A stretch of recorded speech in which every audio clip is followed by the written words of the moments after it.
former quarterback for the Denver Broncos. And I'm here to teach y'all how to use your calculator to find volumes of a cone and a sphere. So let's see what we've got going on here. We have ourselves our TI-84 Plus calculator. There it is. And it looks like we have ourselves a problem. Find the volume of the cone. Well, before we find the volume of a cone, I guess it would make sense to write out the formula for the volume of a cone. So that would be V equals 1/3 pi r squared h. Now, this is a cone that's laying on its side. It's sideways, y'all. I mean, imagine if it was an ice cream cone. You wouldn't hold it like this. You'd hold it like this. So our height here is the 12 centimeters. And this guy, 3, is our radius. Remember, a radius connects the center of a circle to any part of the outside.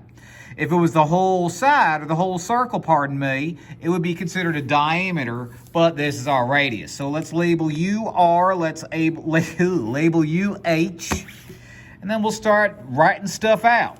If I have to find the volume, I'm going to replace the variables, which is the letters, with the numbers that I know. So I have V equals 1/3 pi, R is 3, squared, and H is 12. Oh, 12. Sometimes it's really hard to write out numbers on paper when I'm holding a camera. All right. So let's take this guy right here and plug that into our calculator. Let's. So whenever you're writing out a fraction like this in a calculator, you're going to want to type out parentheses and do 1 divided by 3 like that. See it? Pi is the second button and then that little carrot looking thing. Then I have parentheses 3, close parentheses. There's my squared button right there. There's where my finger is, X squared, and I'm going to hit it. And then 12. All right. 1/3 pi, 3 squared, 12, enter. And I get 113.0973. So I'll write out 113.097. Since that's centimeters, I have to make sure that I write my answer out as centimeters cubed because volume is measured in cubic units, like cubic centimeters, cubic inches, cubic feet and stuff. All right? So things to remember when you're doing a fraction in a TI-84 Plus, you got to do 1 divided by 3 in this case. Okay, and pi was second caret. All right, very good.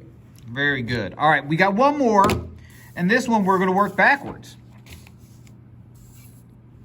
Find the radius of a sphere with the volume, what is that, 3,053, 628. Sounds like how many yards I threw in my rookie year. Actually, probably threw more than that.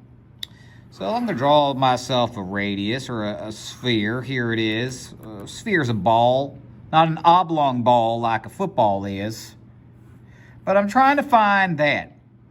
I'm trying to find the radius. Here is the volume formula for a radius. V equals 4/3 pi r cubed. Now, when I give you the volume and I ask you to find the radius, and it could be of a cone, it could be of a sphere, it could be of a cylinder, you're working backwards. All right. Usually we find the volume like in the last problem. Now we're trying to find the radius. So we're working backwards. So when it says the volume is 3,053.628, I'm going to replace the V with that number. All right. So V is now 3053.628 is going to equal 4/3 pi r cubed. All right. Usually when you do these problems, you can do some math on one side of the equal sign. So I see 4/3 and I see pi right next to each other. So I'm going to type out 4 divided by 3. Remember, when you're doing a fraction, you do divided by inside parentheses.